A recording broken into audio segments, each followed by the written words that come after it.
Hi friends, வணக்கம். Welcome to my channel. இன்றைக்கி ரொம்ப ஈஸியாக செய்யக்கூடிய ஈவினிங் ஸ்நாக்ஸ் முட்டை போண்டா எப்படி செய்கிறதுனா பார்க்க போகிறோம். வாங்க வீடியோக்குள்ளே போகலாம். நான் ஒரு 6 அவிச்ச முட்டையை அவிச்சு தோல் உரித்து எடுத்திருக்கேன். இப்போ இந்த முட்டையில் ஒரு 5 இடத்துல இந்த மாதிரி கீரல் போட்டுக்குங்க. இந்த மாதிரி கீரல் போட்டுட்டு நம்ம எண்ணெயில் போடும்போது முட்டை நம்மளுக்கு வெடிக்காது. இதே மாதிரி எல்லாத்தையும் கீரல் போட்டு எடுத்து வச்சுக்கோங்க. இப்போ ஒரு மிக்சிங் பவுல் எடுத்திருக்கேன். அதில் 2 கப் அளவுக்கு கடலை மாவு சேர்த்துக்கிறேன். இப்போ அதே கப்பில் 1/2 கப் அளவுக்கு அரிசி மாவு சேர்த்துக்கிறேன்.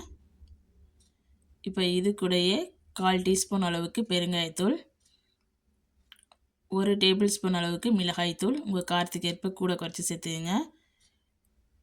இப்போ 1 டீஸ்பூன் அளவுக்கு உப்பு சேர்த்துக்கிறேன். உங்கள் டேஸ்ட்டுக்கு தகுந்தானே சேர்த்துக்குங்க. இப்போ நம்ம மாவை ஃபஸ்ட்டு இந்த மாதிரி கலந்துட்டு கொஞ்சம் கொஞ்சமாக தண்ணி ஊற்றி நல்லா மாவை கட்டி இல்லாமல் கரைச்சி எடுத்துக்குங்க.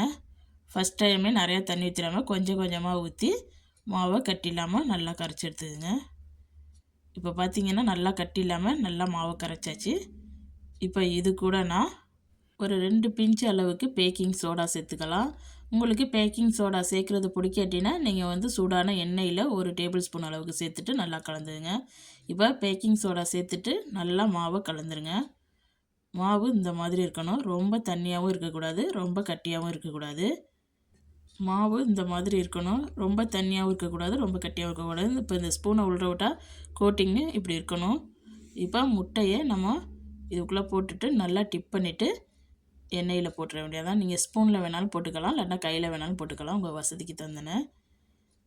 இப்போ நான் ஒரு கடாயில் எண்ணெய் விட்டுருக்கேன். எண்ணெய் நல்லா சூடானதுக்கு பிறகு அடுப்பை மீடியம் ஃப்ளேமில் வச்சுட்டு இப்படி ஒன்று ஒன்றா சேர்த்துக்குங்க. இந்த மாதிரி ஸ்பூனில் வேணாலும் போட்டுக்கலாம், இல்லைன்னா கையில் வேணாலும் இந்த மாதிரி போட்டுக்கலாம். கொஞ்சம் நேரம் வேகட்டும். வெந்ததுக்கு பிறகு 2 பக்கமும் திருப்பி கொடுத்து ஈவனாக வேக வச்சுக்கலாம்.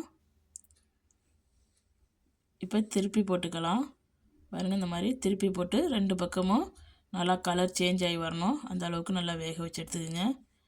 நம்ம முட்டையை வேக வச்சு எடுத்துட்டோம்னா ஒரு 5 நிமிஷத்தில் இந்த முட்டை போண்டா செஞ்சிடலாம்.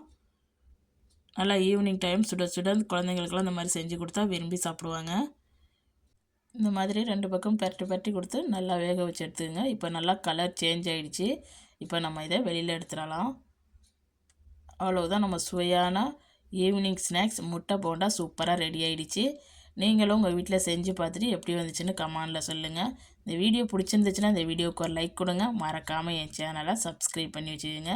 இந்த வீடியோ பார்த்த அனைவருக்கும் நன்றி.